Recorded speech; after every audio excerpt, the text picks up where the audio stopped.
Well, a lot happened in the last 7 days, and so much has happened. We had to bring in one of our boys to help us talk about it.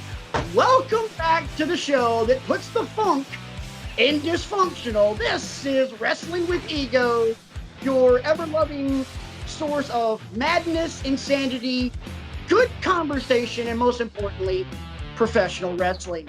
I'm Patrick. The guy you guys are used to seeing in the green shirt is my boy Brian. And of course, we're gonna talk about all Elite Wrestling's Double or Nothing. We couldn't do this show without the poster boy of All Elite Wrestling and Double or Nothing, our buddy RJ. RJ, thanks for joining us on the show, man. I know you. That's my pleasure. Just recently got back in from Vegas, but Brian and I really thank you for joining us because, I mean, if we're gonna bring in any expert commentary for this bad boy, you were kind of there. And there's a lot of Brian. I don't know if you saw this, dude. I'm sure you did because you love RJ as much as I do. He's kind of been all over the place in terms of that handsome face of his. You know, you can kind of vogue it there, brother. He's kind of the foot soldier of the all or nothing or double or nothing movement, if you will. Oh, he is. He is totally one of the foot soldiers. But so if you watched Double or Nothing and you saw the coverage from Fight TV, you saw RJ because they interviewed RJ on the floor. What, man? 5 minutes after the show wrapped? Yeah, it was about 5 minutes. 5 minutes after the show wrapped. He is Look at him trying to act all humble and stuff. It was right after I took my selfie with Justin Roberts. Okay, and he also got a selfie with Justin Roberts, one of the 5 best ring announcers in all of combat sports, and I'm talking boxing, mixed martial arts, and pro wrestling. No joke, I would put Justin Roberts up there with Michael Buffer, with Jimmy Lennon Jr., and I can't remember Joe Martinez. Just in terms of just being a great ring announcer. He's absolutely phenomenal. Oh, he is. I've always loved his work, and I appreciate a good ring announcer. So, me too. RJ, interviewed by Fight TV. He was featured on the Instagram page for All Elite. I was. And then, if that wasn't enough, at about 17 minutes and change. 17 minutes and 51 seconds, sir. Brian, I never want to hear about me putting myself over ever because I would not remember the exact moment. I don't want to hear a damn thing out of your mouth for the rest of your life. So what we're saying is RJ's got the fullest bingo card of anybody who went to Double or Nothing. Yeah. I mean, hey, he went to Vegas and he went all in, Double or Nothing, and not only danced all night with Lady Luck. Lady Luck got knocked up. he is carrying RJ, baby. It was a good day. It was a good day. 17 minutes and 50 some odd seconds into being the Elite. You see that bearded bastard right there screaming, "Oh my God," because Adam Hangman Page made a surprise entrance into the buy-in battle royal. Absolutely, and I was one of the marks that completely bought that he wasn't going to be there. I didn't buy the knee injury, but I bought that he wasn't going to be there because he didn't have a match. So, yeah. Because let's be honest, Pac decided to be a little bit too big for his britches, as we say down south. Yeah. Anyway, moving right along, we got so much to talk about. And since we're already 5 minutes into all this, I just want to throw out, first off, thank you guys for joining us like you do every week. This is going to be a fun show, and I'm glad you guys are a part of it. If you want to get involved in this week's conversation, hit us up on Twitter. You can hit me up at Rant Mode On. You can hit Brian up at bkrego15. And I want to make sure I get this one right. You can hit RJ up at RJ E-Man with 2 N's, correct? Absolutely, that is correct. Man. So hit all 3 of us up on Twitter. I have a funny feeling RJ's gonna pop in and out of the show every now and then at his convenience whenever what the hell he wants. Because just like me, he is a villain, and villains come and go as they please. Sorry, Brian. You're outnumbered, and you got to deal with it because we run in packs there, bro. It's called the numbers game. Yeah, that's fine. I'm certainly used to it. I'd actually like to kick the conversation off with you, good sir, if I could. We have several questions we want to ask you, seeing as how you were there and you were experiencing it. Yeah. He's not being modest or anything, Brian. Right. I got lucky. You've been down since this movement began. What is it specifically that attracts you to what Cody is putting together with All Elite Wrestling? Well, it's not just Cody. It's Cody and the Bucks, and to an extent also Kenny. Kenny is actually my favorite wrestler in the ring, but it's just the people that Cody and the Bucks are just drew me to them years ago. Like I was really into the Bullet Club, and then with the Bucks and how they're just amazing. And as a dad, I love how much they care about being dads, and I love the people that they are, on top of they're some of the best wrestlers on planet Earth, and they're some of the most intricate creative minds in the business, and they weren't able to. Well, the Bucks had been able to showcase it for a while, but not on a national stage like they should be able to. And going to WWE just never seemed to be the right thing for these guys. And when Cody was there, you guys know the stories. He's talked about it all. It's the people that they are is really what drew me to them, and then the amazing creativity in wrestling hooked me, and I'm been hooked for years. I thought about getting an AEW tattoo while we were in Vegas, but I didn't do it. I wouldn't make fun of you for that. No lie. Now I got a question for you before we actually get into the show. But it is a show-related question. Absolutely. You've been to WWE shows. Yeah, oh yeah, many. Absolutely. You've been to NXT shows. I went to one NXT house show, yeah. Okay. Compare and contrast the energy in the room from a great WWE show, an NXT house show, probably at the Agora Theater in Cleveland, I'm guessing, and Double or Nothing last night. Put it into a comparison, because I know a lot of our fans have probably been to WWE shows, or they've been to a Ring of Honor show or NXT or something like that. What was the feel for this? Because I know you're a sports guy through and through. I mean, your Bruins right now are 1-1 right now in the Stanley Cup Finals. The Bruins. That was a hell of a game on Wednesday night, by the way. It was. But kind of give me your take as how this measures up with other sporting events, wrestling and maybe even not wrestling. Well, I'll tell you one thing is that I posted a bunch of photos and videos on my YouTube page or my Facebook page, I mean, and in one of those videos, I'm heard saying, "I've never felt anything like this in my life." It was just everybody there knew they were a part of something that was changing the universe we all care about so much for the better. And the closest thing that I can compare it to was actually All In back in September. And there's nothing I can compare it to. It's just, we knew that we were taking part in something that was bigger than just one singular wrestling show. Both times, both All In and Double or Nothing. And the feel at Double or Nothing was just, oh man, it's not anything I can put into words. It was unbelievable. And I used that word probably 4 or 5 times in my Fight TV interview, because it's unbelievable. I don't believe it. Right. Now, one thing I noticed from watching the show, to me, and this is, kind of bringing my Southern roots back into this, it honestly felt like a college football game.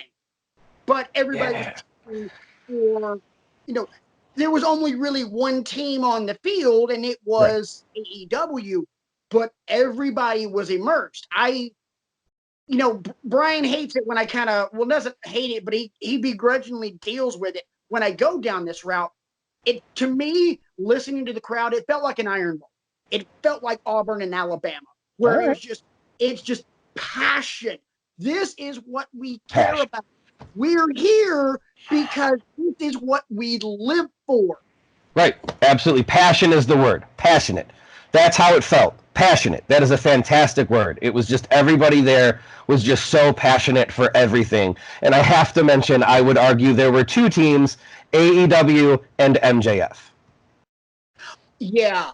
I got him. Oh my God. That kid's a star. I have never. The only person I can compare heel heat to in the last 5 years to MJF at Double or Nothing is Tommaso Ciampa. Absolutely. And that's what was in my head as you were going. I thought that's what you were going to say. And Brian, you and I have talked about this on the show before. There's a difference in heat and venom. And that was a venomous reaction. Absolutely. That wasn't just, I'm here to boo. That wasn't me booing The Miz, because I think The Miz is a great heel and I find him absolutely entertaining. This is, I want you to die. I want someone to fuck a pile driver and you never walk again. Heat. Yeah, absolutely. And the way MJF commanded that, I was like, man, that was just gold. Absolutely. Brian, you hate this phrase, but that was an exemplary, defining example of heel 401. 401. I mean, it was just masterclass. Something else to follow up on that, RJ. Throughout the time you were there, your comings and goings through all the different events, I'm sure you had conversations with other fans. What kinds of conversations, or what was the main topic of them? What were their hopes for it? What were they looking to get out of the weekend? That sort of thing. There was a lot of who do you think's going to be number 21 in the Battle Royale? It seemed everybody thought it was Moxley. That's what I thought. Me too, and that's kind of why I lost it the way I did when Hangman came out, because I 100% expected it to be Moxley. The match that everybody seemed to be most looking forward to was the Bucks and the Lucha Brothers. There was a lot of talk about people being excited to see the Bucks get time, because at All In they got rushed at the end because the timing ended up not right and they didn't get the match that they deserved. And there was a lot of talk both around StarCast and when I would just run into people in the casinos and stuff and we'd start talking. And I played poker at the poker tables. I talked to a lot of guys, and a lot of people were just really excited the Young Bucks were going to get time. Yeah, because that was one thing I was disappointed with All In, was because even though you had a really great match between Okada and Jesus Christ, I'm blanking on his name, Marty Scurll.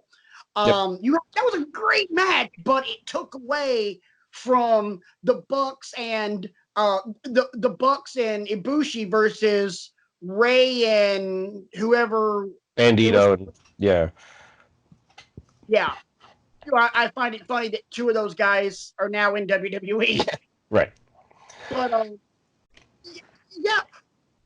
So bottom line, I've listened to a lot of different podcasts, and I've listened to Busted Open on Sirius XM over the last couple of days. There's a general consensus that one match stole the whole show. What do you think it was, RJ? Cody and Dustin. Okay, that's the general belief. Is that was like the Savage Steamboat WrestleMania 3. That was absolutely. Like, here's the main event, but top this. Right, absolutely. There were people, I didn't see anybody within my area of vision that was not crying at the end of that. Yeah, it was a beautiful moment. Even Cody breaking up. Absolutely.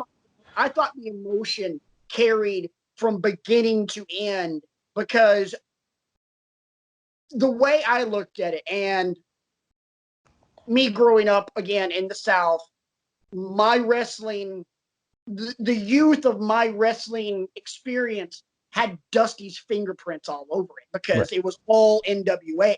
It was the Dusty finish. It was War Games. It was, it was the Houseman, if you will. That match seemed like it was written by the Dreams. It had his fingerprints all over it. And I was like, it felt very 1980s center stage Atlanta, Georgia. It felt like it was a WCW taping or an NWA taping at center stage. I was like, man. Yeah, and if you listen to Cody talk in interviews and stuff, like that's the kind of stuff that he loves. Is the old stuff, and not even necessarily just his dad, but everybody from that era. Cody he loves it, and Dustin too. So I mean, man, they went out there and they tore the house down. Whoever said Dustin didn't have anything left to give lied, by the way. Absolutely. He looked phenomenal for an old fart. Speaking of old farts that still got it, I got 2 letters for you. Take this dude's name and reverse the letters. J.R. Man! I've watched a lot of the stuff on Access TV from New Japan. And when Mauro Ranallo was doing it, don't get me wrong, I love Mauro Ranallo. Whether it's NXT, whether it was New Japan, whether it's boxing on Showtime. I watched the Deontay Wilder fight a few weeks ago. It was just like, man, Mauro is so good with this. JR, some of those old timers who use that phrase, he's still got a lot left in the tank. JR's just got it. I mean, it's just natural. Because who was the third guy in the booth? It was him, Excalibur, and Alex Marvez. I don't know a whole lot about him, but that's his name. He does NFL for Sirius XM. Oh yeah. That's right. He mentioned that at the press conference. He said that. Yeah, and he used to work for Fox Sports, I think, too. Yes, he did. And he occasionally would fill in on Busted Open as well. Massive wrestling fan. Alex Marvez, I thought, progressively got better as the match went on. Truth be told, my critique, I could do without him. Give me JR and Excalibur all the way. Man, I agree. Excalibur is so good. I'll tell you what, when on January 1st, when they officially announced AEW is going to be a thing, I looked at my wife and the first thing I said was, God, I hope they get Excalibur on commentary. I wanted Excalibur to be the voice of AEW so bad. Well, he's not because it's Jim Ross. And absolutely, and that's fine. Couple of things before we get into the really nitty gritty of the show and kind of like aftermath, feedback, things like that. The real reasons we actually wanted to bring you on, kind of the critical analysis of the whole thing.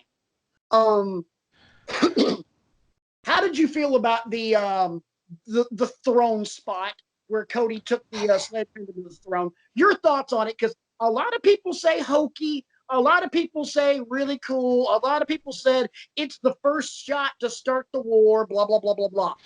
What did you in life? What did you think? I thought it was awesome. I was really angry. It's crazy. I took it a lot more personally than I should have, being such a big supporter of these guys, when Triple H called them a piss-at company at the Hall of Fame ceremony. That was kind of a low blow. Yeah, absolutely. That made me a lot madder than it should have, as somebody who isn't actually an employee of the company. But I loved it. I thought it was fantastic, and I thought that it fit with Cody's gonna kill the Attitude Era theme. I think it was, honestly, I think that it was more about that than it was about Triple H. He had Attitude Killer on his weight belt. In the promos leading up to the Dustin match, he said he was going to destroy the Attitude Era. I honestly think it was more than just Triple H, but maybe he picked Triple H as the symbol of the Attitude Era for a reason. Brian, you got something And to say? that's something I was going to bring that up a couple of weeks ago because I've been watching now. I don't have access to all this stuff like you guys do.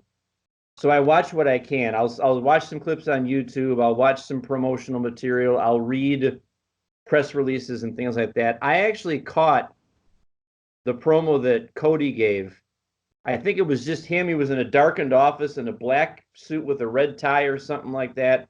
And it was about 2.5, 3 minutes long. The I Love My Brother promo?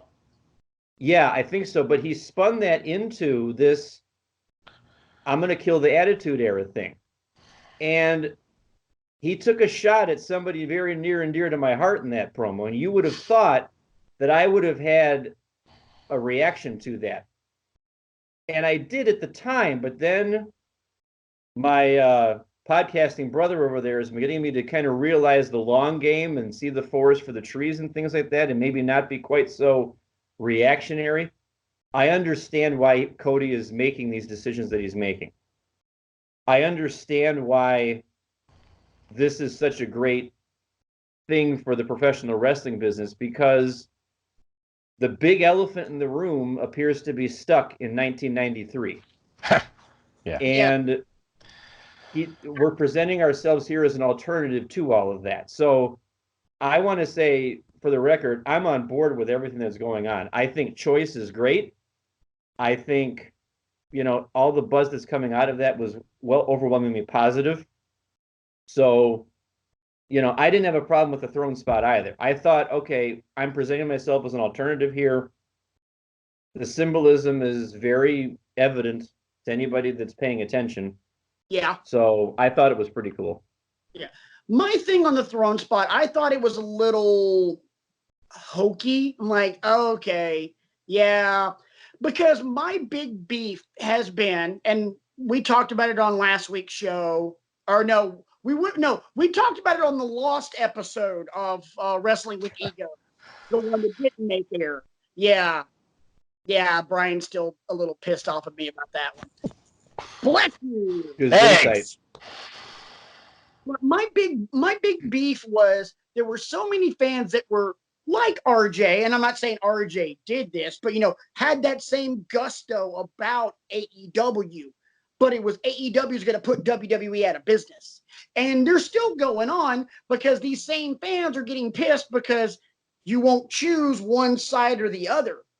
I mean, and you're talking to the guy who would hang out at my buddy Matt's house during the Monday Night War, and Matt had a cable splitter in his room and 2 TVs, and Raw on one, Nitro on the other. Damn the consequences. We watched them both, damn it. And I was the exact opposite growing up. I lived with my aunt and uncle at the time, and he was always upstairs watching Nitro, and I was always in the basement watching Raw. Oh, I preferred Nitro. I preferred Nitro so much more until not. And honestly, it was the night Foley beat The Rock for the title, and then that changed. Yeah, of course. But I was like, literally, Shivani said Mick Foley's going to win the world title. Oh, that's going to put them butts in seats. We literally just stopped watching Nitro because we were all marking out for Mick Foley. Right. But anyway, the point that I was going to make is all these guys saying, "Oh, it's going to put it out of business." I was very reluctant to go, yeah, even though in the back of my mind, I'm like, there's no way this isn't going to work. I mean, All In worked. All In was a massive success, commercially, monetarily, and as far as the product is concerned. Like, they're gonna knock this out of the park to the point where it can be still sailing. I expected it. It's exactly what happened. I didn't want to pass my own judgment as to whether or not I was going to say, yeah, I'm buying into this or not until I actually saw it, because you never know. Hey, Bischoff had a great idea and it ran its course very quickly. Russo had great ideas, and then he got on his own and Jesus Christ, talk about putting a dump in dumpster fire. Yeah, no doubt. Yeah. After seeing the show, game on. I don't think we're going to see a war like we did in the mid to late 90s. I don't think we're going to have a Monday Night War per se. but I do think we now have a legitimate second option. Don't get me wrong. I enjoy Ring of Honor. Ring of Honor does some amazing stuff, and there's some amazing talent in Ring of Honor. Jay Lethal, Matt Taven, Kelly Klein, the list goes on and on. The Briscoes. New Japan has great talent, but at the same time, I think New Japan's losing its steam because some of their most popular guys are now running AEW. Yeah, you should watch some of these Best of Super Juniors matches. They're pretty good. Oh, I have. First off, junior heavyweight conversation in New Japan begins and ends with Will Ospreay. No sense. Him and Ibushi, but Ibushi's not. Ibushi is what intercontinental title now. Yeah. But I loved what I saw. I loved all the matches. There's one thing I hated. I hate it. What's that? The Judas Effect. Oh, I don't like it either. I was so scared you were going to say something I love. I don't like that either. Now, keep in mind, don't get me wrong, I love Jericho. He's one of my all-time favorites. Jericho has had multiple finishing moves. The Lion Tamer, the Lion Salt, the Walls of Jericho, which was a watered-down version of Lion Tamer. Yeah. The Code Breaker. And I'm forgetting one, and I purposely misplaced one. The Flashback. You guys remember that one? I don't. You forgot another one. A sleeper, fall out into a reverse DDT. I thought that was the worst thing he ever did until the Judas Effect. You forgot another one. What? The moss-covered three-fingered family credenza. Don't forget about that one. That's good stuff. And of course, we can't forget hold number 3, arm bar. Wait, give me my holds. Give me my holds. There are so many jokes within the fact that Jericho and Malenko both work for AEW. I forgot about that. I loved everything, but my whole Omega and Jericho was everything that I expected it to be. It was just a damn good wrestling match. It was. But I saw that when he hit the Judas Effect and got the pin, I was like, he went out like that? Right. I mean, it's kind of like, I know Brian hasn't seen them. RJ, have you seen any of the Harry Potter movies? Not all of them, but I've seen some of them, yes. The last one. Did you say I haven't seen them? I thought you haven't seen them. I own every single one of them. Okay, and the books. What? Breaking news right now. See, I stand corrected. Yes, I'm going to use that friggin' graphic every week now because I found it. How dare you? My bad. I'm Mr. Harry Potter and the Chamber of Everything and the Sorcerer's Everything. Okay, well, at the end of Deathly Hallows Part 2, Voldemort goes out like a sucker. Voldemort goes out like a sucker. I'm trying to watch my language because Daisy's children's going to be watching this. Kenny Omega went out like a sucker. And I was like, he got knocked out by that? Right, yeah. Dude, if we were to do a top 5 of like dumbest finishing moves ever, that might be number 1. I agree, 100%. Oh, it's horrible. Brutal.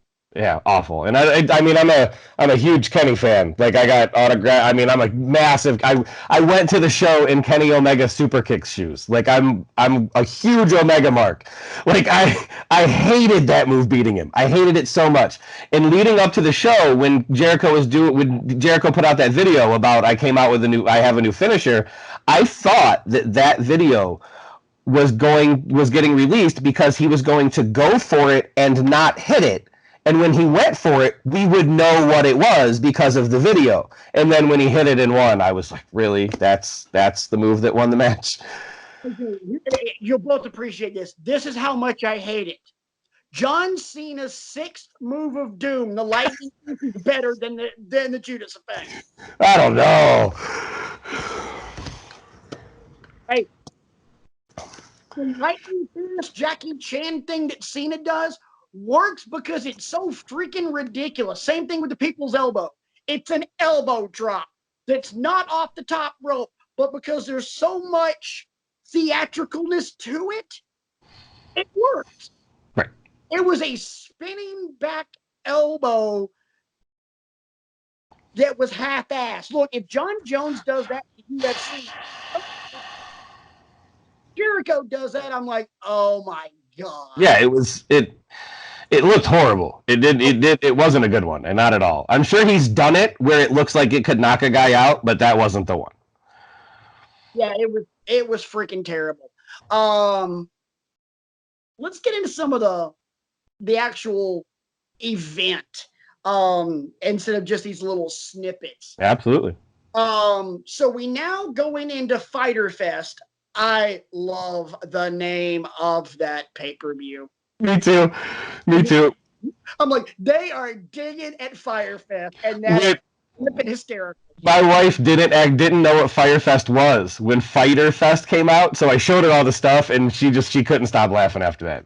Especially if anybody has Hulu, anybody on Hulu, there is a mockumentary on it on Hulu. There's a legitimate documentary on Netflix, and it's wonderful. It is very good. There is a mockumentary on Hulu that is pee your pants funny. Yes, it is. It is as funny as, say, Robin Williams live on Broadway, his HBO special where he says the F word 139 times. I counted in college. We used to play a drinking game to it.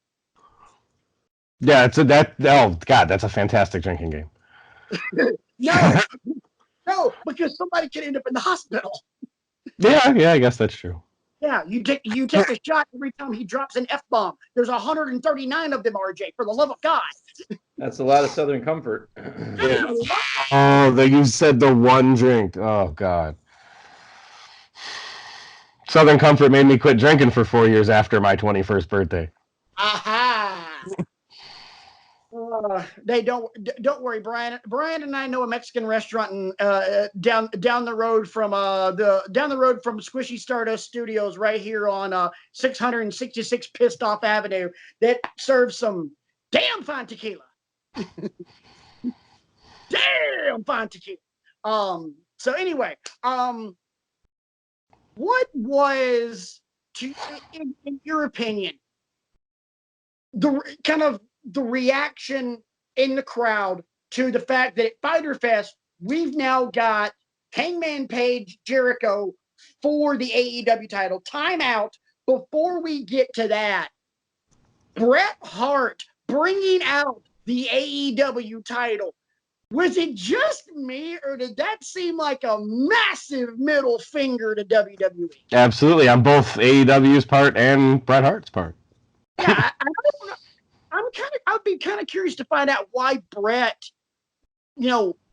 was willing to do that. I wonder if it had something to do with the Hall of Fame when that fan decided to attack Bret or anything like that. I don't know.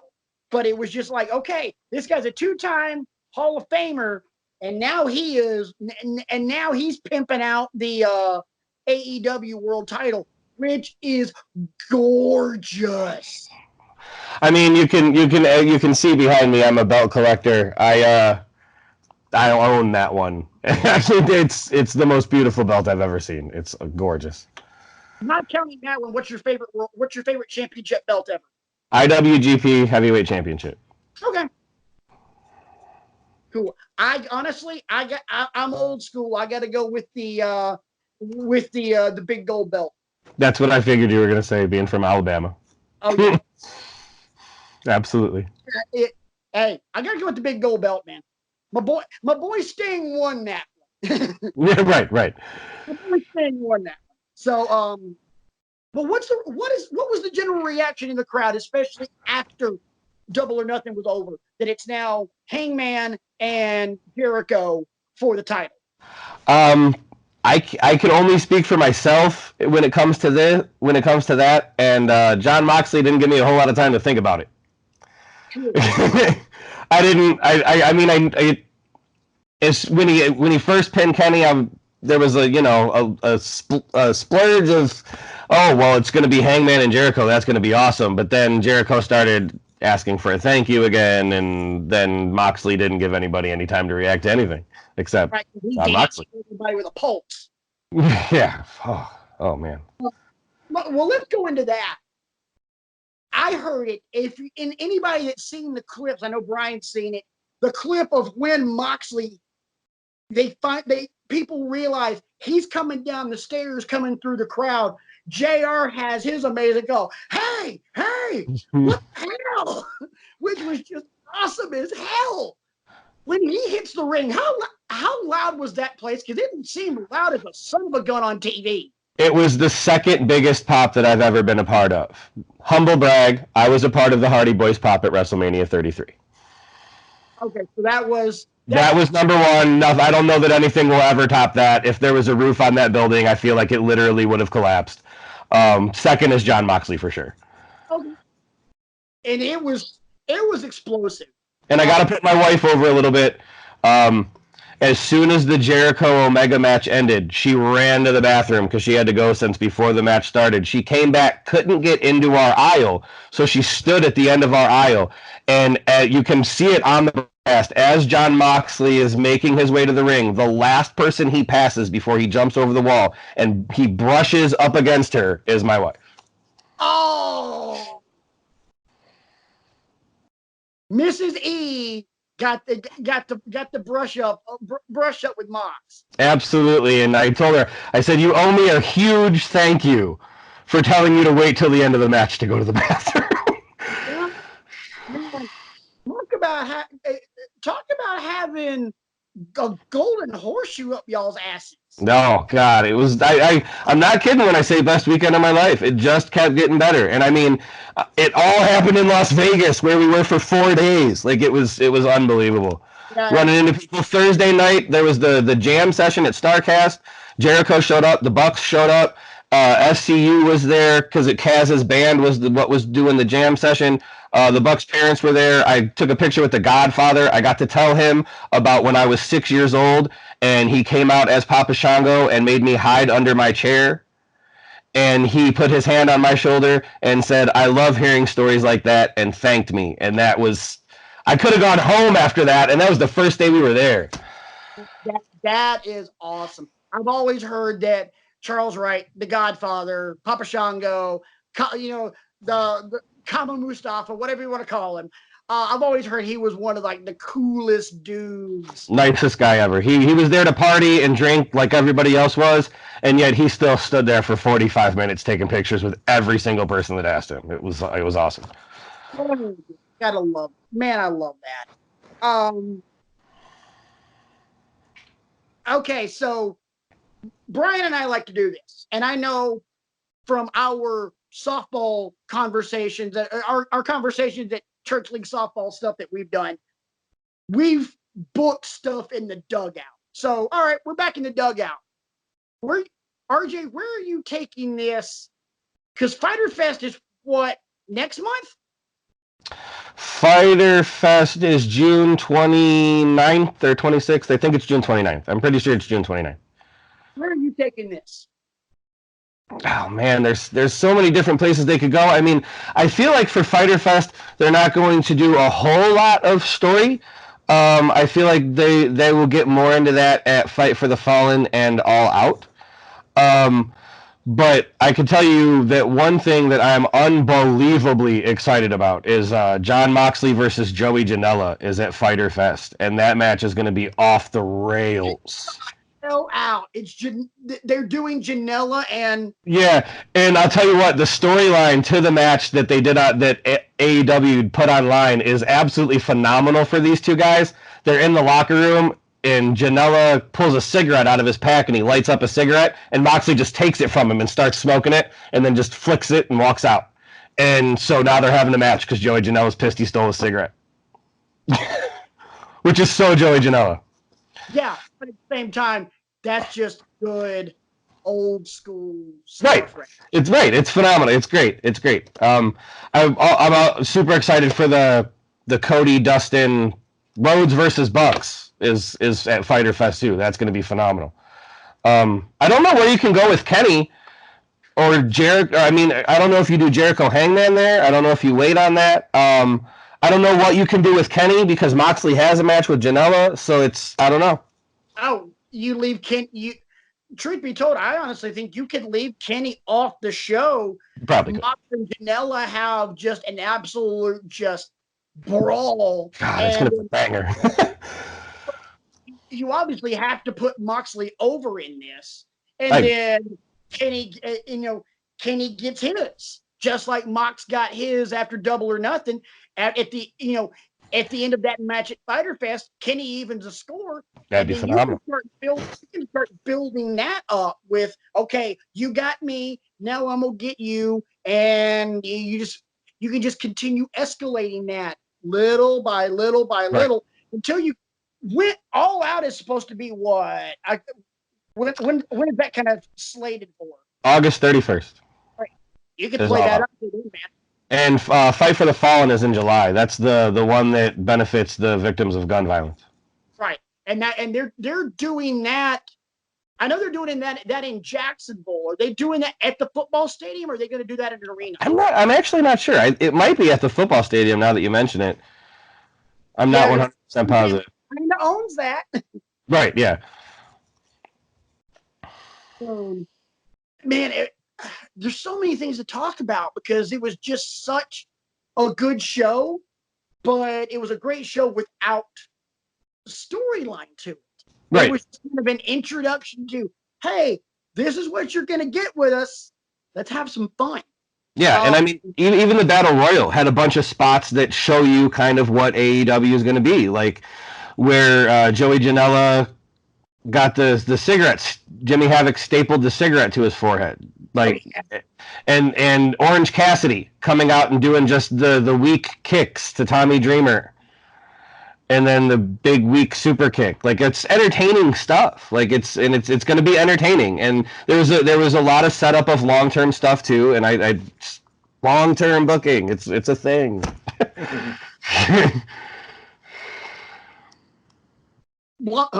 Mama Llama is heading upstairs, and since the Golden Hurricane is here is spending the night tonight, she's like, "Give me the baby monitor."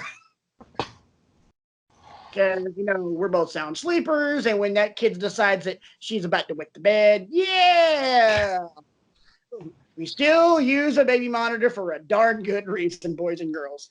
Invest in them if you have kids. If you have wee ones, they help. Yeah, they do. Let's change gears. We've talked a good 30 some odd minutes on the actual show. I hate doing this because it's just embarrassing. We have to talk about WWE's response to it, because you think Saturday night AEW blows this thing out of the water. We got to answer. We got to throw out a Monday Night Raw that's just going to kick the.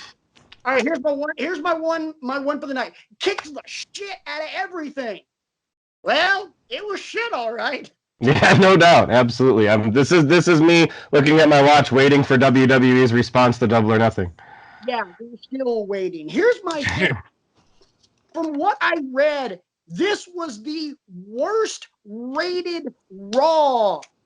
Thank God I said that slowly. In 5 years. Wow, I hadn't heard that. Oh, it drew like a 2.1. Sorry, I don't mean to smile. And truth be told, as much as I enjoy WWE, I laughed at that because I'm like, oh, dude, really? I love WWE. I love the talent there. I love the wrestlers there. But there's something about the management there and all the stories I've heard that just makes me smile at a 2.1. Well, when you listen to this week's episode of Talk is Jericho, might get a pretty good idea why, because Chris Jericho's guest was none other than Jon Moxley, Absolutely. known as Dean Ambrose. And Moxley said some pretty damning things about WWE, not necessarily in terms of, you know, them being crappy people or anything like that. It was just business practices. And he knew he was on his way out. Well, at least had a feeling. Here's like the Cliff Notes for you, version for you, boys and girls.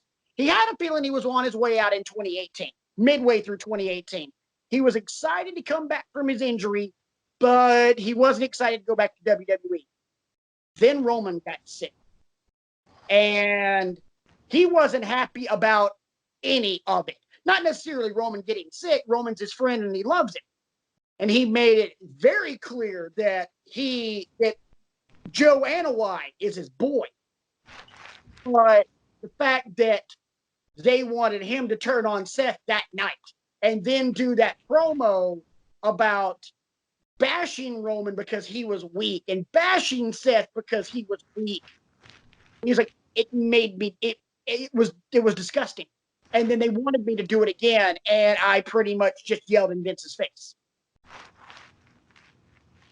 Damn. And by the way, he also in my favorite part of the entire episode was him bashing Brock Lesnar in that god awful match at WrestleMania 31. God. Yeah, no doubt. So piggybacking off of those comments from Jon Moxley to how absolutely piss poor Raw and SmackDown were for this week, into the fact that now there's rumors that WWE might do something to punish Renee Young.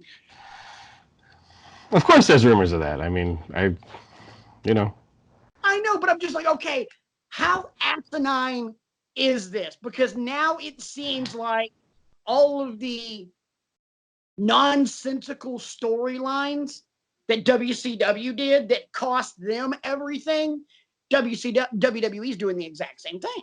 Absolutely. But they have more money to cushion their fall than WCW did. That's what the difference is here. Yeah, it's called $1 billion from Fox. Right. They could lose in the ratings all year long, and they're fine. Because not only do they have that $1 billion from Fox, they've got that $10 billion from the Kingdom of Saudi Arabia. No, we're not going to talk about that show this week. I'm not watching it. I'm not watching it either. You know what I will do? I'm going to watch TakeOver. Oh, yeah. Oh, God, yes. Absolutely. I'm watching TakeOver for sure. I have never and will never watch any show they do in Saudi Arabia. No, absolutely not. I will not, however, miss a TakeOver. Right. Yeah. And we'll talk about that very briefly as we get ready to wind down the show. Brian, you've kind of sat there quietly for a little bit. I got to bring you back into this, man. You've just kind of been listening. You have been the WWE guy on this show, and I'm not knocking anything. I don't want you to think I'm trying to be the heel on this. I'm literally trying to bring in conversation. You have been the WWE guy, and your affiliations have never switched in your entire life. Whereas me, it was WCW. Whereas RJ right now, he's more AEW than WWE. Where do you stand in on this? Talk to me. Is it frustrating? Is it embarrassing? Are you angry? Or, truth be told, do you think, they'll work it out? Talk to me. I am angry. And I personally don't see how any WWE loyalist like me could not be angry about the way things are happening. I saw something on Twitter a couple days ago that kind of summed this up. There's a guy, we've been trying to grow our audience a little bit over the past several weeks. I've been seeing these follow trains and things like that from other people that are passionate about wrestling the way we all are. And following them and getting follows from them has exposed me to things that I've never seen before. One of these guys, I forget what his handle is, but he posted a video of here's how I watch Raw now. and Yep. he had his DVR queued up, and he had the fast forward button on a factor of 4.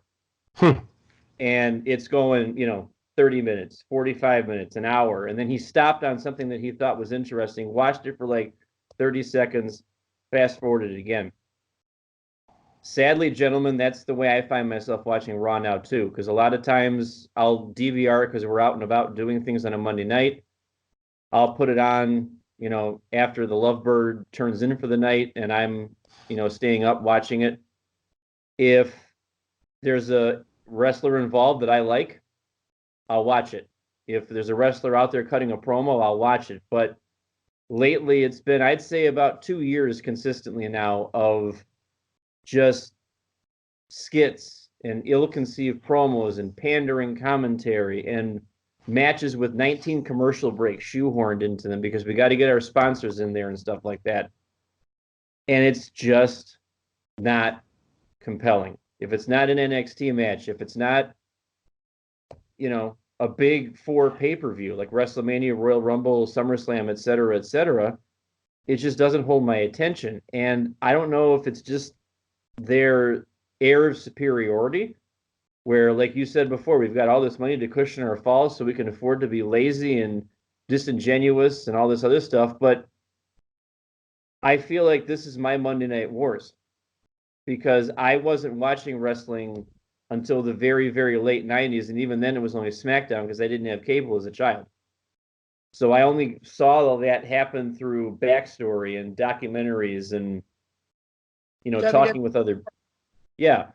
So I only got to hear one side of the story, which is why I'm seeking out as much wrestling content as I can now. The Viceland series that you've been getting me to watch, so I get to hear other sides of it, other facets of it. And I feel like there almost needs to be, at this point, a hostile takeover. Yeah.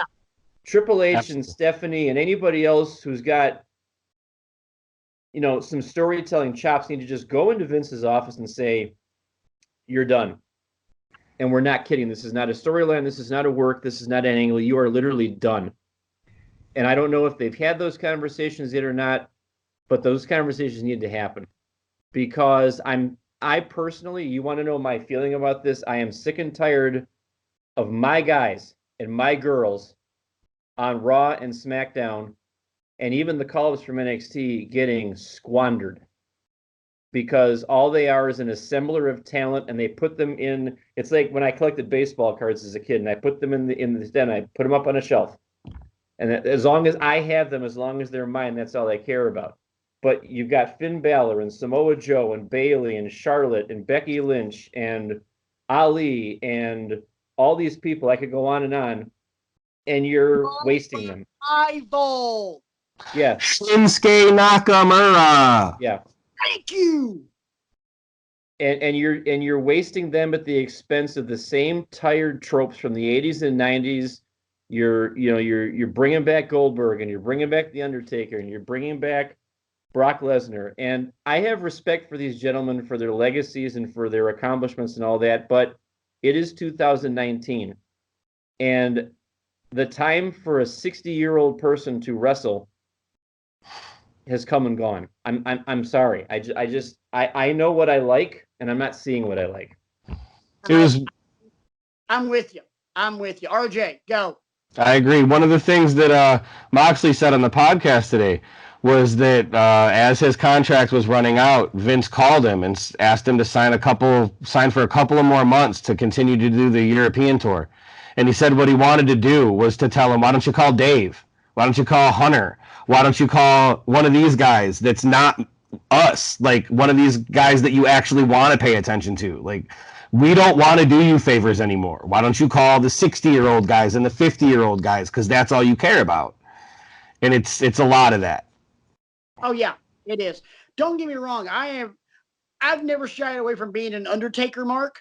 So even though, yeah, the matches are absolutely horrible, I've never been able to experience the dead man's entrance. I have seen the Undertaker live twice in my life. And both times he was on a motorcycle. So I never got lights out, gongs, purple lights, smoke, hat, trench coat, the whole 50 yards.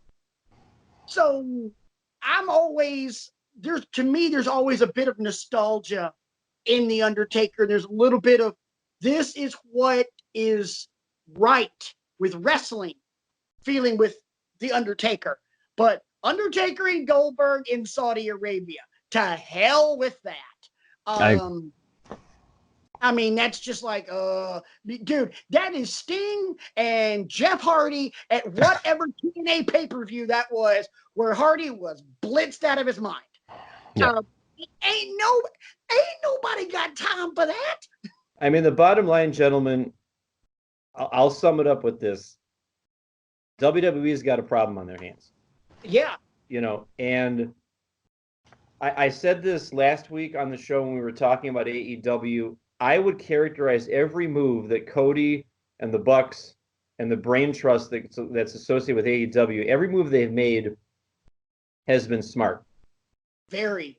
They're playing off their scarcity right now. There's not a lot of content out there that's in the ring, so there's that novelty aspect to it. But they're also not flooding you with, okay, we're going to do this today, and then we're going to do this tomorrow, and then we're going to do this the day after that. They've got a smart plan in place.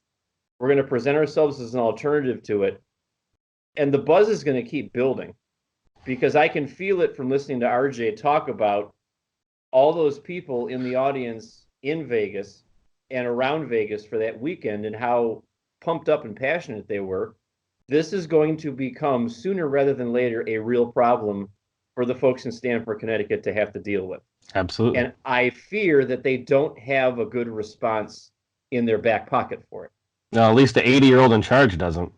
Nope. And my prediction, gentlemen, is I think this problem is going to manifest itself by the end of the year, because you got to also have to think, while WWE is getting that $1 billion to jump to Fox in October, All Elite's going to be on TNT around the same time. It may be different days. I seriously doubt Cody and the Bucks would be dumb enough initially to try something like that. They may move the time slot to whenever SmackDown's on or whenever Raw's on. But this fall, when they're on TV on a weekly basis, that's gonna be where the real problem is. And one thing I wanted to expunge on before we move topics and actually start the non-AEW related part of the show, which I'm really looking forward to, our homework and our big discussion that we're going to have this week. You know what AEW reminds me of? And Brian, I know you will not know this experience because you weren't around in wrestling for this. RJ, you might be with me on this. The birth of the ECW revolution. Yeah. Oh, absolutely. It's a small group of people, but it's a group of people that within the wrestling community is large, that are very passionate about one thing. Right. To me, the reason it feels the same way, but it's structured a little bit differently. The content, like Brian said, very good point on that, by the way, man. The content is very limited. It's scarce. I think you used the word scarcity. The scarcity of content for but it's all, so far, pay-per-view. Because even though All In wasn't branded under AEW, All In was an AEW show. So many of the same people that were in All In are now under contract with All Elite Wrestling. So you've got, their scarcity is in their pay-per-views. ECW scarcity was in their syndication.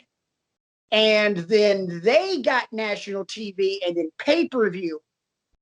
All Elite is going to have their pay-per-views as their scarcity, creating the buzz, and then their big hammer is going to be TNT. To me, it feels like ECW, except with a legit budget. Absolutely. And I'll throw in something real quick about, you were talking about the schedule and when they might go on. There's nothing that's factual about that yet, obviously. But when late last year, when everything originally leaked about them copywriting AEW and All Elite Wrestling and all the list of things that they copyrighted, one of the things that they copyrighted was the term Tuesday Night Dynamite. And the rumors are that the week that SmackDown moves to Friday is the first week that they're going to be on Tuesday on TNT. And if that is true, I think that is brilliant because people are already used to watching wrestling on Tuesday nights. So give it to them. That actually, I did not know that. That is freaking golden. It's genius. What do on the show tonight? Thank you. It's definitely my pleasure to be here. This is a freaking blast. Definitely, if that's the case, Brian, we've been talking. We like you and I love to talk about the business aspect of this. If that is the case, and they go on Tuesdays the same week that SmackDown debuts on Fox, it's a master holy stroke. crap! Is that a smart move? It's just another smart move in a series of smart moves, and streaks can't go on forever. But like I said, so far, Cody and Matt and Nick and Tony Khan and all of the other people involved in it are just really being smart and shrewd about how they're presenting this as this alternative over here. It sounds like they're talking to me. I mean, hey, you're obviously disillusioned with what you're seeing on Monday nights and Tuesday nights. Come on over here and give this a try because I think you're going to like what you see. And I'll admit what I have seen, I like what I see. Is it enough to make me just give up on WWE? No, because I've still got too much skin in that game. I feel like I shouldn't have to give up on either one. You shouldn't. So. Wrestling. Love all of it. Exactly. That's what we do here on Wrestling with Egos. We preach. We're all men of faith here, but sorry to say it, we preach the gospel of professional wrestling. It's not under one banner. You can like WWE, you can like Ring of Honor, you can like Impact. We're not going to judge you. You can like New Japan, you can like Pro Wrestling Noah, you can like All Elite. Bring the conversation. Okay, before we get into the rest of our conversation on this show, which is already shaping up to be the best one we've ever done. Again, get in on the conversation with us. You can hit me up on Twitter, rant mode on. Brian, you can hit up at bcrego15. RJ, you can hit up at RJ Eman, 2 N's. I almost knocked my glasses off. That would have been funny. We did get to plug the email earlier in the show. You can email the show at wrestlingwithegos@gmail.com. Don't forget to check out our Google site, our little archive that Brian's put together at bit.ly/withegos. That's got all of our homework assignments. It's got links to our past shows. It's not really an interactive thing, but it's kind of more of an archive. Here's what Jim repository, if you will. It's a repository. I like that. That's a great word. I love words like that. Oh, well, Brian's got millions. The gimmick. I know. The verbiage. The intellectual savior. Or as I like to say, the man with one very large dictionary. Gotta get that dramatic pause in there for the effect just to get Wait for it. You know what happens? For it. You know what happens when you make jokes about... No. You just made the list. Down boy. Mentioning the list, I gotta throw out how freaking amazing Chris Jericho's entrance was at Double or Nothing. Oh, gangster! Awesome. I had the guy in the row behind me was like, "What is taking so long for him to come out?" And I turned and I looked at him and I said, "Quit complaining. This entrance is amazing." Dude, Jericho. Okay, we talked about old guys and everything else, and Moxley bashing. Hey, call Dave, call Hunter. Dude, Jericho's pushing 50, and Jericho is still a badass. He's a baller, man. He's. I know that I'm in the minority here, but he's my GOAT. Just the way he's been able to invent himself through the years and his amazing in-ring and on the mic, I don't think that there's anybody throughout the history of wrestling that's done it the way Jericho's done it. No, I think there are better in the history of wrestling than him. Very few. I can literally think two. Shawn and Flair. Shawn and Flair, right? Literally, my top three are Shawn, Flair, Jericho. But in terms of being able to reinvent oneself, Jericho is the greatest at it because He's in a class by himself. Thing. I mean, even in WCW, his big massive ponytail that went straight up that looked like my daughter when she was, her hair was finally growing long, and we'd grab all of it and just pull it straight up, and little scrunchy right there. And his list of 1,004 holds and his conspiracy victim signs, and then Y2J. Like, what the bloody hell? This is a completely different dude, and he's just continued to do it over and over and over again. Yep. Let's talk. You want to do homework, Brian, or you want to say? Yeah, let's knock out the homework, because I feel like we can that way we can let the big topic of conversation breathe at the end of the show. I'm with you. So, homework for last week, and I actually slipped the homework to RJ as well, and he can. I know, right? Hey, we knew RJ was going to be on the show. I'm like, hey, if you want to do the homework, do the homework. I'll probably do the homework. I love that match. Brian assigned to us from Armageddon 2008. It was Triple H, Edge, and Jeff Hardy for the WWE Championship, in which Jeff Hardy won. A long line in the history of titles that Jeff Hardy has won. Literally, I think he's the only guy in WWE history to ever win every title they've ever offered. That might be true. Well, he's never been a 24/7 champion, so. Sorry, Brian. I know. I'm sorry. It's entitled to what the hell? Anyway, man, I forgot how hot that crowd was for that. I mean, because that was like Jeff's got a shot at winning this. You could tell there was a palatable feeling that crowd thought Jeff Hardy could walk away that night with the WWE title, even though he was in the ring with, at that time, two major heavyweights in Triple H and Edge, guys that were power players at the top of the mountain in the company at that time. Such a good match. It wasn't like necessarily like clean, I thought, but it was a match that told a great story. And because of that fan emotional investment, we want Jeff to win. We all want Jeff to win. You know what it reminded me of? And RJ, you might feel the same way. It reminded me of the first Elimination Chamber where Shawn won it. We all want Shawn to win the title. Shawn to win the title. Shawn hits that super kick, gets the 1, 2, 3, and you could have blown the roof off of Madison Square Garden. Absolutely. It reminds me a little bit of Kofi at WrestleMania this year too. Yes. Daniel Bryan at 30. Right, absolutely. Just one of those. This is the guy we like. We want him to win it. CM Punk at Money in the Bank in Chicago. Right. It was one of those like feel good pops. I loved it. I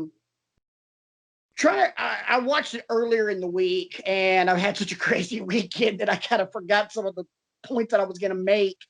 And they're all on my phone, which is what I'm using to record the show. So, damn it. Mr. Brian, I'm sorry I wasn't fully prepared for class. Again. Go ahead, give me some points off. I'm always ill prepared for class. Story of my life. I love the finish, the pedigree, the pin, the swanton. Trips is ejected, not like literally, but he rolls out, and Jeff gets the cover on Edge. 1, 2, 3. new champ. Unfortunately for me, it seemed like another in a long line of wasted opportunities on Jeff Hardy, because Jeff could never get out of his own way in his personal life, and that cost. Truth be told, I think that cost him a massive title run because he was so popular. Oh, he was I feel like he was the most over in the company at the time. Oh yeah, absolutely. Because he had that new entrance music. He was doing the whole black light paint dripping off of his hands and his face, and then the pyro. And then they also, he had the title and then got screwed over by his brother, and then that leads to WrestleMania 25, which was a dumpster fire. I'm sorry, their I Quit match at 25 no, their match at 25 had Matt go over. The Twisted Fate with the chair. Yeah. And then it led to the I Quit match later. Might have been SummerSlam. I can't remember. But yeah, it was just like that feud to me just went nowhere. I mean, it was kind of like, and honestly, truly made me feel like WWE looked at that feud and go, okay, Cody, Dustin, this is why we're not going to put you on at WrestleMania. Matt and Jeff. Like, really? Yeah. Right, yeah. Really? I give it a B. I give the match itself a good solid B. Wasn't great, but definitely did not suck. A lot of good emotion, a lot of feel good. Now, don't get me wrong. Even if it wouldn't have had feel good, it would have had me just absolutely furious. Like, I didn't want him to win, but it was still a great match. I still would have given it a B. It was just solid. Nothing sucked, but nothing was absolutely over the top amazing, except for the end result. RJ, if you were going to grade it, what would you say? I think B's good. It had the ending everybody wanted. It was a good, solid match. I mean, those are three guys that can go. Hunter, maybe not anymore, but then he could go. B's good. The crowd reaction when Jeff wins is just, that's an A+. Like, that crowd reaction is just phenomenal. And I even put on our Google site in the rundown for this match in the homework assignment tab, I remember thinking there was no way Jeff was going to win. I'm like, come on, he's in with Edge and Triple H. Either Triple H is retaining or Edge is going over. So I was just as shocked as anybody when the final sequence of events that Patrick just laid out went down the way it did. And Hardy winds up being the one getting the pin. I'm like, oh, really? Okay. And then, as we said, you spin it forward, and it's just a non-satisfying aftermath. Yeah, absolutely. It's nice to see that Jeff has been able to get out of his own way and kind of, upped his game, his life game recently. Yeah, life game more importantly. Because don't get me wrong. I think I can speak for the rest of this all-star panel here on Wrestling with Egos. We want to see you succeed and be great in the ring, but be good in life too. Live your best. I mean, okay, cool. We can boo you to the ends of the earth, but if you're a good dude, you're a good dude. Yeah. We'll still boo the hell out of you, but you're a good dude. That's why I love Adam Cole so much. One of the nicest guys ever, but in the ring, he's an asshat. Do you have homework for me this week, good sir? Yes, I do. And RJ, if you join us next week, you can do this one as well. All right. But I'm giving you a heads up. If you do join us next week, you have to give the homework assignment. So you have to prep something for both Brian and I. Okay. Gentlemen, your homework assignment, and Brian, you will have heard this before because this was on the lost episode. I'm bringing this one back out since we didn't do it. It is a 2-part assignment because both matches literally run in together. You will have to watch them both because to me, that's the entire story. You will watch from ECW Barely Legal you will watch the three-way dance to determine the number one contender for the ECW World Heavyweight Championship. Big Stevie Cool versus the Sandman versus Terry Funk. The winner of that immediately takes on the ECW World Heavyweight Champion, Raven. It is the main event of ECW Barely. And as always, why are we assigning this match? Emotion. One word. This is a story from beginning to end. It's beautiful. And if you want to look, Brian, I've given you homework assignments that were, this is just a great match. This is an embodiment of ECW. I believe when I used that, we did that Jerry Lynn and Rob Van Dam match from Hardcore Heaven. I told you, and I believe I used the words, as far as ECW is concerned, this is as good as it gets. Period. End of story. As far as storytelling inside the ring is concerned, this is masterclass. This is because you feel during this match. And if you don't, you probably don't need to be watching wrestling. Well, then I look forward to queuing it up then. Yeah. It's kind of, we talked about that Eric Bischoff TED Talk that's on YouTube, where he talks about news media stealing pages out of professional wrestling's playbook because news media just now today wants to make you feel. It's what wrestling does. This is what it is supposed to look like. And I will say also that you have yet to give me a clunker of an ECW match. I've found value in every ECW match you've given me. I'm not saying that I want you to give me ECW matches ad infinitum, because eventually I'm going to have to call your punk card and say, hey, there's other things out there that you could have me watch. ECW stuff too, but that's fine. We've talked on this show how I wanted to give you a little bit more of an expose into ECW because you have no knowledge of it. So I wanted to go down, wanted to take you down. It's very apropos that we're doing, for next week's homework assignment, we're doing Fairly Legal, because tonight we're talking about Double or Nothing. It's very appropriate to me.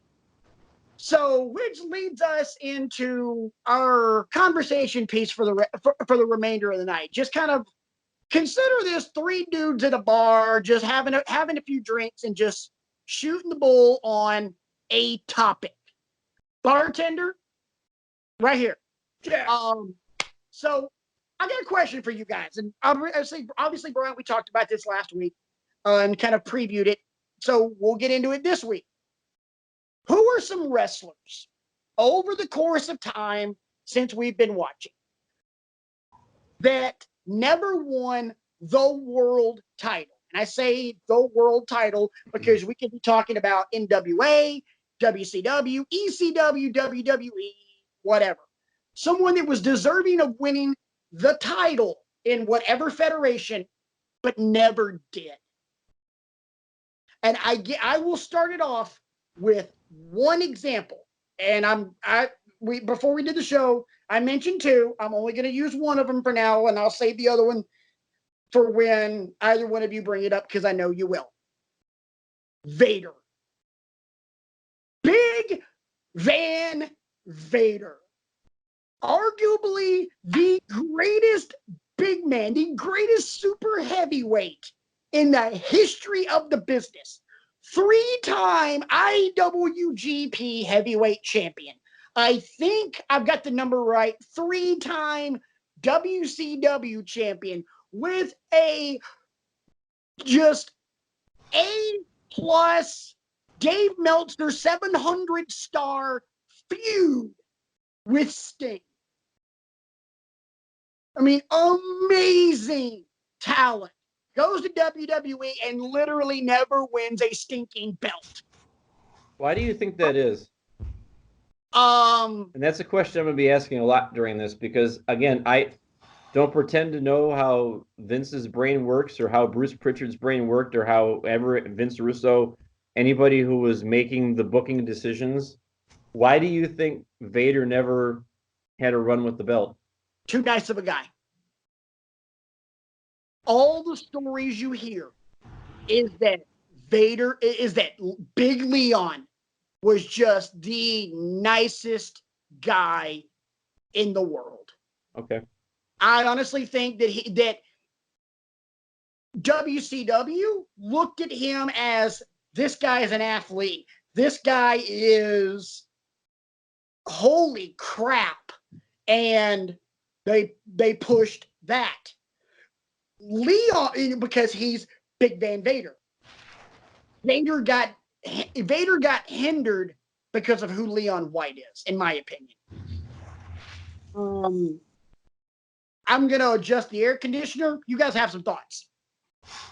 RJ, who would you put forth as a guy that should have had a run but never did? I think my number one is probably the $1 Million Man, Ted DiBiase. Oh, that's good one. All around, he's one of the greatest of all time, and I mean, I guess technically you could say that he had the championship because he bought it from Andre, but I don't know that counts. Gotta win it. Gotta win it. Gotta win it. Right, exactly. You gotta win it. You win him in the ring, you'll lose him in the ring, like Macho Man used to say, right? Or you lose him in the ring because you go find your smile, or you get injured, or in Rob Van Dam's case, you get pulled over the Canadian border with a crap ton of weed. Right. Yeah. Absolutely. I think that that Macho Man or that DiBiase is. I don't know how he never won it. He is Vince. Like, Vince made himself a character, put it on DiBiase, and then never gave him the belt. I don't get it. Yeah, but gave him his own belt, which I thought was just a joke. Oh, and by the way, the other horrible joke I was going to make, or in Enzo's case, moving right along. Yeah. Brian, who's your first submission into the list, man? One of my favorite heels of all time. Yes, I do like heels. Newsflash. Breaking news! Yeah. I'm gonna go Jake the Snake Roberts. And he never won any belt of any kind. I don't know now, Intercontinental, tag, nothing. He had no titles in WWE, which I found when I was doing my research, I found that to be very shocking.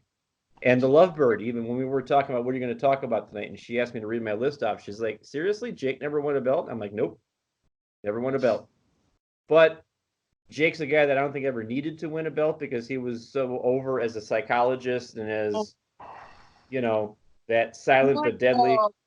One of the greatest minds this business has ever seen. I will put him up there with the likes of Heyman and Rhodes, I think Dusty and Paul Heyman are the two true geniuses of this business.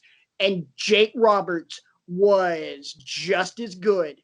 He knew psychology, and his promos were so amazing. That feud he had with DiBiase over the $1 Million belt, and he closed the promo with some kind of, I can't remember what it was, but it was just like, you'll be alone and deserted and drowning in the muck of something. I was like, oh. He was actually, I've talked to you both at length about how every time Undertaker comes out, like he makes the hairs on my neck stand up. Yeah. Jake the Snake Roberts was the first guy to have that effect on me.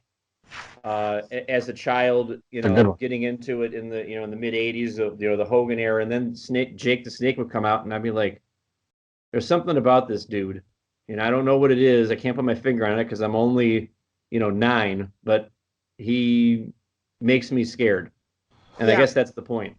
And even as a good guy, there was just something about him that was just like, okay, psychologically, you've already got one up on everybody. One thing I always loved about Jake, and if I ever was big enough to be a wrestler, I would have done this. Jake would always sit in the ring, in the corner, grab the top rope, and pull himself off. Yeah, I love that. I always thought that was slick as hell. Absolutely. So I guess we loop back around, and it's my second submission. Well, You guys didn't mention it on the first draft, so I'm gonna go the first round of the draft. So I'm gonna go ahead and throw it out there. Rest in peace, Owen Hart. Absolutely, he would have. I feel like he would have. Oh, I do too. If Over the Edge wouldn't have happened. Yeah. In my opinion, very unpopular opinion, the best Hart. I agree with you. Believe it or not. I think he was leaps and bounds better than Bret. So do I. He had a shitload more personality. Oh God! When it comes to charisma, there's no comparison between him and his brother. No. Truth be told, when it comes to the ring, I don't think there was much comparison between him and his brother. I thought he was just that much better. Owen won everything else. Tag, European, Intercontinental. The fact that he never won the WWE title is a travesty. Agree. He was one of to me, that was in my teenage years, I could count on one hand how many heels I liked. By the way, 3 of them were horsemen. Flair, Tully, Arn. He was that other heel that I was like, yeah, you're a pain in the ass, but God, I love watching you, man. He was one of those kind of guys who were just like, yeah. And when he died, I cried like a baby because that was kind of, to me, and I'm not trying to compare in-ring work between the guys. To me, he's like what The Miz is now. You're just so good at being a heel. I'm going to boo you, but God, I love you, man. Right. If I ever had the opportunity to shake Mike Mizan's hand, I'd be like, dude, I have enjoyed booing the hell out of you for 10 years, man. You make me want to hate you, and I love it. Thank you. I told him he was the best heel in wrestling years ago when he cashed in the briefcase and won the belt. Me and my wife met him like 3 or 4 days after that at a bar in Parma, and I told him that he was the best heel in the business at the time. And he was. I still like him as a babyface, and he's getting the babyface treatment because of how successful the reality show is. Right. But as a heel, like, dude, the whole Miz Taraj thing, freaking gold. Oh, no doubt, absolutely. We're not talking about great heels. We're talking about guys that did not win the big title and wherever they were. And again, chime in on this conversation. You can hit us up on Twitter. I'm at Rant Mode On. Brian's at BCrigo15. RJ is at RJ Man or RJ Man, 2 N's.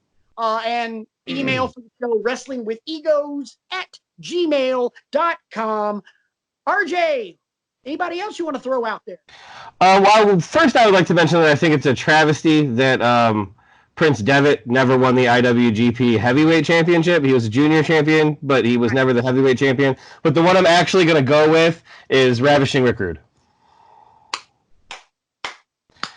Ravishing is one of the greatest of all. He's one of the most underrated performers that the wrestling business has ever seen. No argument. And to be honest, one of the baddest entrances ever. No, absolutely. But I'd like to have right now. Oh my God. Yeah, God. And I would be remiss if piggybacking off of Brian's most recent one, the feud between Jake and Ravishing Rick Rude was frickin' stuff of legend, man. That stuff was amazing.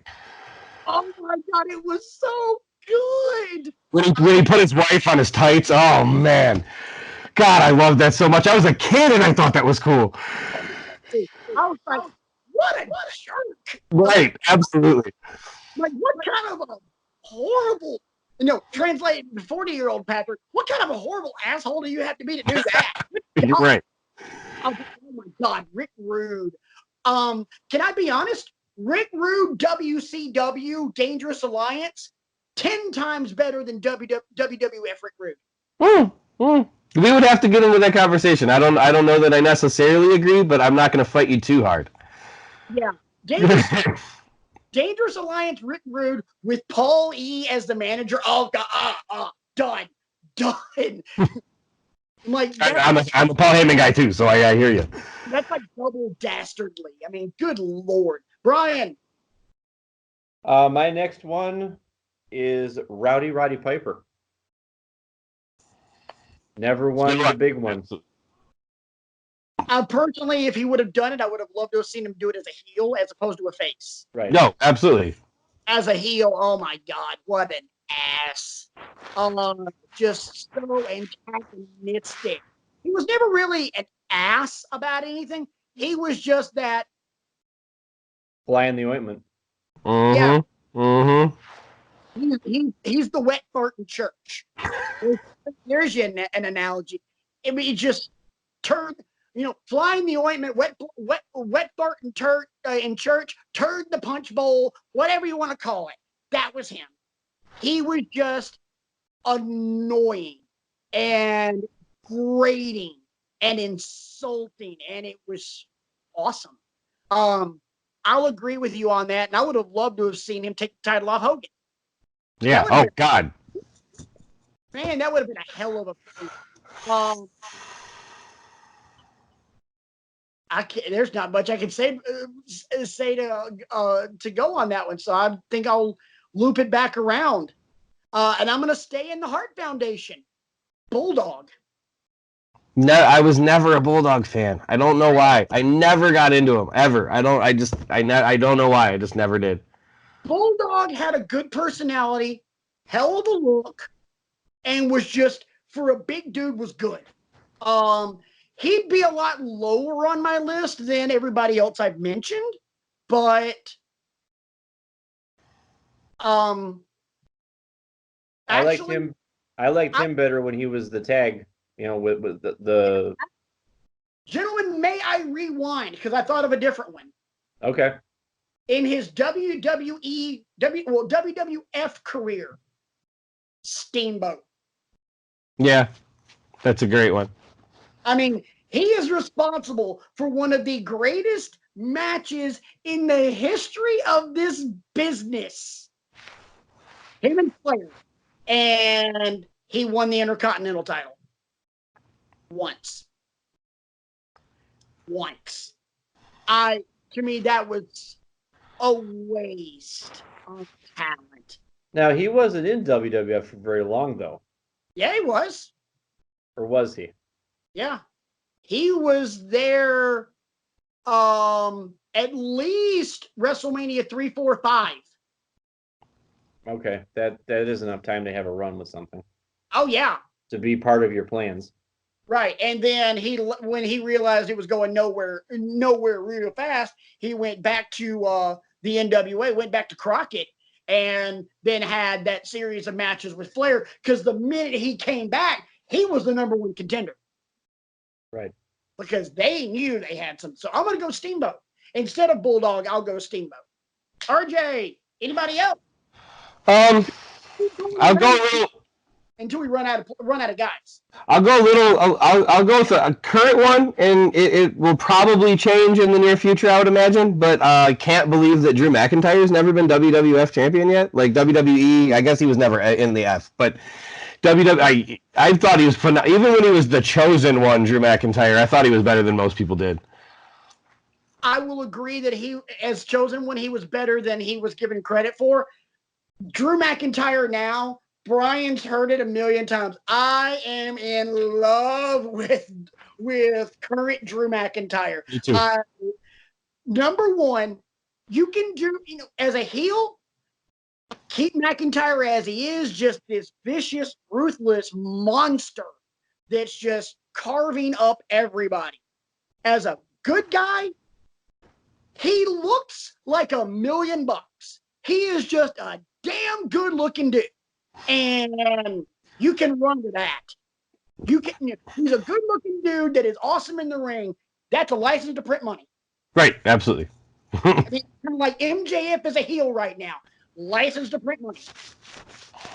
So yeah, very good on Drew McIntyre. Brian. I have a few more here. I can last with you guys. William Regal. Yes, love that one.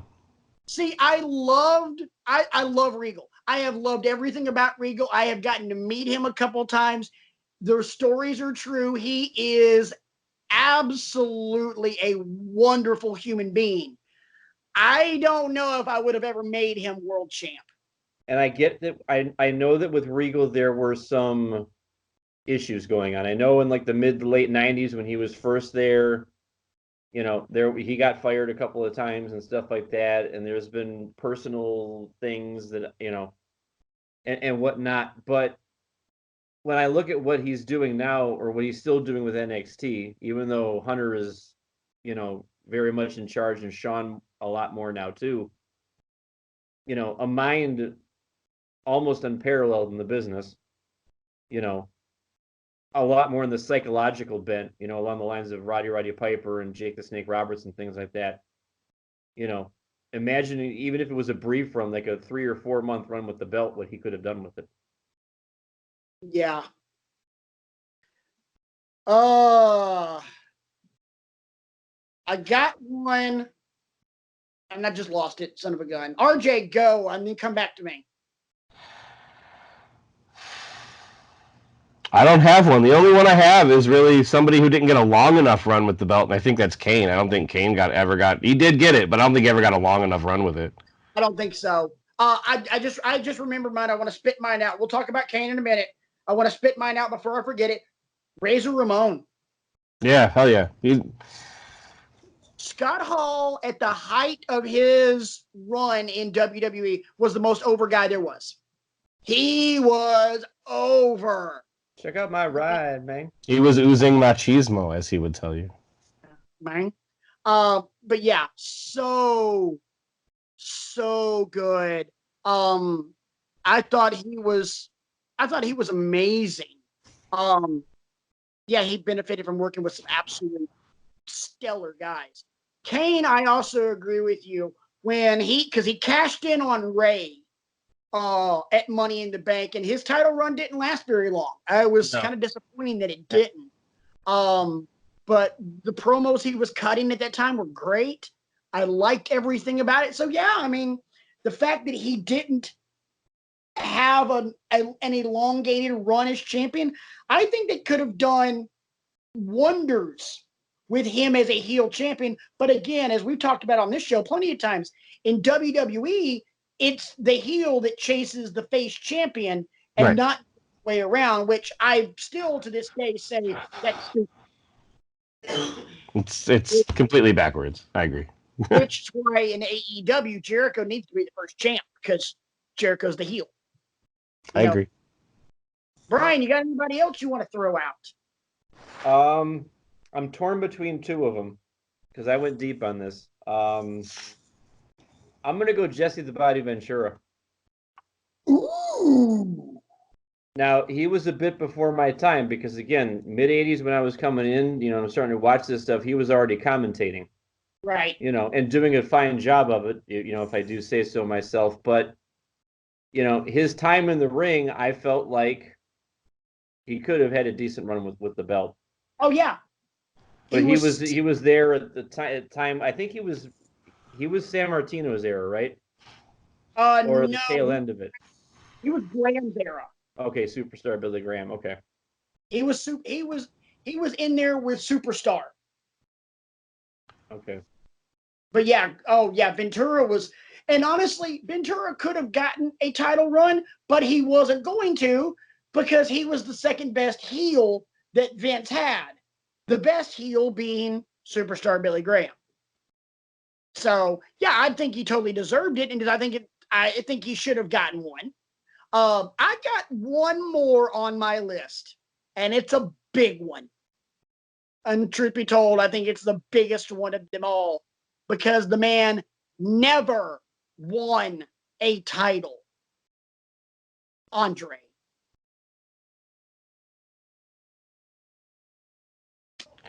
I understand why you don't put the title on him. Right. But yeah. Yeah. A standard bearer in this business, in this sport, in this production that we all love so much. Absolutely. He was one of the best attractions, as Vince likes to say, of all time. Oh, and he was an attraction. I can only assume that just like Brian and I, you've seen the Andre documentary that HBO did. Yes. Yes. Oh, so good. Oh, phenomenal. Absolutely. And I feel like the stuff that Viceland is putting out is kind of on par production-wise to that. I think it's phenomenal. And yeah, and having Dutch Mantel, or what the hell was his name in WWE? Zeb Coulter. Zeb Coulter. Yeah, he's still Dirty Dutch Mantel. Absolutely. Having Dirty Dutch Mantel narrate that is so good. So, absolutely. God, I remember Dutch Mantel in Alabama Championship Wrestling for the Fullers. Good God. Oh, that's awesome. I remember a TV taping. I got to go to a couple of those. TV taping. He came out in a T-shirt that said, "Yes, you may worship me." Huh. I'm like, oh, that's good stuff. I like that. That's the kind of stuff I like. I love that. That's phenomenal. God, he was so good. Anybody else got anything? Because I'm out. I'm out too. Really? Well, looks like I win because I have one more. Nice. Is it a WWE guy? Yes, it is, and an ECW guy, which kind of gives you an idea of where I'm going with this. Oh, son of a bitch! Do it. Bam Bam Bigelow. Not where I was going. That's I remember being hip with Bam Bam too. Thinking a big guy that can move like that. Bam Bam. He wrestled in ECW. Bam Bam won the world title in ECW. Yeah. Oh, I thought it was a WWF list primarily, but he didn't win. He didn't win. The big one. Yeah. Right. But hey, you're right. I thought you were talking about Bam Bam in ECW. I'm like, wait, no, he won the world title. But I didn't know that. But just like Vader won in WCW and New Japan, he didn't win squat in WWE, and that was my beef. Right. What did you think I was going to say? Rob Van Dam, because let's be honest, that WWE ECW title don't count. I think it does. He beat Cena. No, that doesn't count. That title was a sham. I think it counts. I don't. I think it counts too. I will stand on my mountain by myself, damn it. I thought you were going to say Tommy Dreamer. But Dreamer won the ECW title. Right, I know, but that's what I thought he was going to say. I thought he was going to say Van Dam. Because I personally, to me, Vince's version of ECW is like Rocky V. It did not happen. Right. I agree with that. I will agree with that. The WWE ECW show never happened. But if you look at the Rob Van Dam beating Cena with Edge's help at that one night stand never happened. But it wasn't WWE ECW yet then. It was still just the reborn original ECW.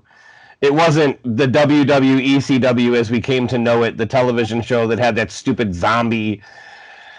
You're kidding yourself. You're kidding yourself. I don't know. All right. I mean, we'll agree to disagree. I think it counts. To be settled later. Absolutely. Brian, right? Huh? In the dugout, right?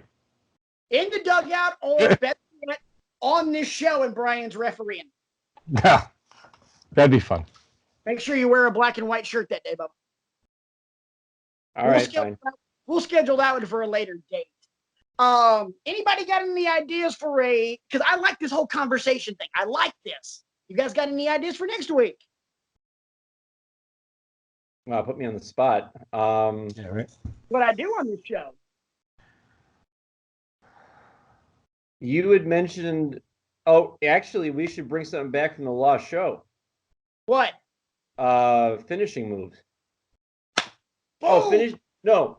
It wasn't finishing moves. It was finishing moves that used to be like you knew it was done, and now And- they've been watered down, overused to the point where people use them 35 seconds into the match. So we should rehash that discussion. Yes. So, for an example, for those of you that are watching that don't really follow that, back in the day, one of the guys RJ mentioned, Jake Roberts. No, it was Brian that mentioned Jake Roberts. Jake hit you with a DDT. That was ball game. Now everybody does a DDT, and it gets a 2 count. Back in the day, Chris Adams or Shawn Michaels would hit you with that super kick. Lights out. Game over. Now everybody does it. Right. And very few people get the win with it. We're talking about moves like that. Moves that used to be just a death sentence, and now it's just eh. That should be our topic for next time then. That's They good used stuff. to be cool, and now they're just a move. And I've got a lot already in my head. And the sad thing is, yeah, and one of them is one of the coolest top rope moves of them all. I'll go ahead and spoil my number one for you right now. Moonsault. How many people do a moonsault now? How many people get a pin with it? I'm actually working on a moonsault right now, so it's Who's working on a moonsault? I am. I'm dabbling in it. It's okay. It's serviceable. We've seen you run to first base. You ain't working on a damn moonsault. I give it my all, though. I give it my all. Yep. Hey, none of us are working on a moonsault. What we might elbow drop first base, but we ain't working on no moonsault. I could probably do the Judas effect. Better than Jericho. At least better than he did it at Double or Nothing. Yeah, see, I could do do the Judas effect too. I'd probably miss and then spin myself into the ground, which kind of looks like my baseball swing.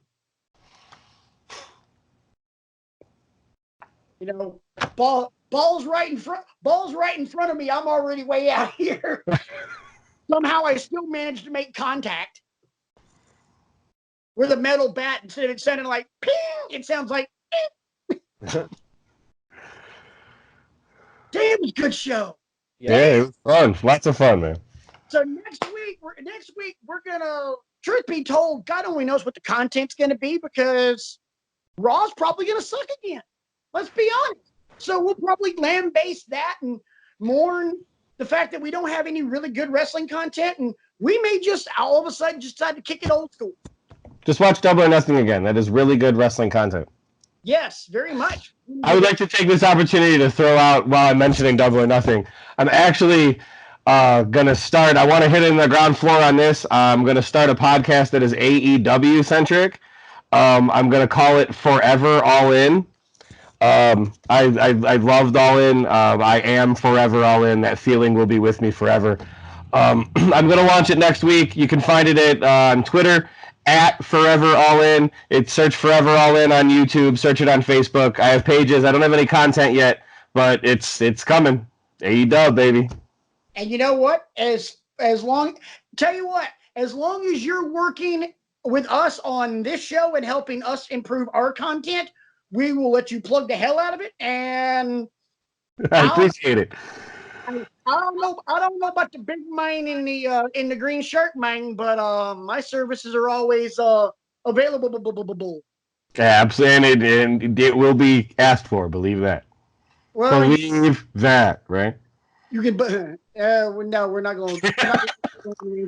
But we will. I will go New Jack on you. You can believe that. Good stuff. But gentlemen, great show. RJ, it's been a pleasure having you. Doors open anytime you want to join the insanity. We'll, we love to have you. If you decide you want to make yourself a permanent member of the show, all you gotta do is say the word. The invitation's there, brother. I appreciate the invitation, man. I had a blast. It's lots of fun, man. Hey, we don't do this enough. So Lord only knows if we'll see RJ. That's to be determined. It's on. Hey, he's got an open contract. He can come and go as he pleases. However, me and Brian are under contract. So you'll definitely see us next week. And for that, I'm simply sorry. But until then, my name's Patrick. And for RJ and Brian, wait, Brian, you got any final thoughts before we roll out of here? You look like you got something you're going to say. No, I just, I think it was a great show. I enjoyed the third voice on the screen, providing the front row seat to all things AEW. And I know we'll be hearing more from him as things roll forth. And I want to thank everybody for the support and the love and the feedback. That's how we get better. So thank you again very much. It's much appreciated. Absolutely. And as always, let's go ahead and wrap up this bad boy. My name's Patrick.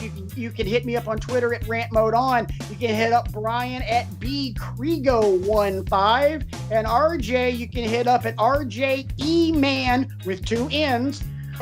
This has been Wrestling with Egos. And as always, for my 2 brothers, I always like to close it out by simply saying, that's our story, and we're sticking to it.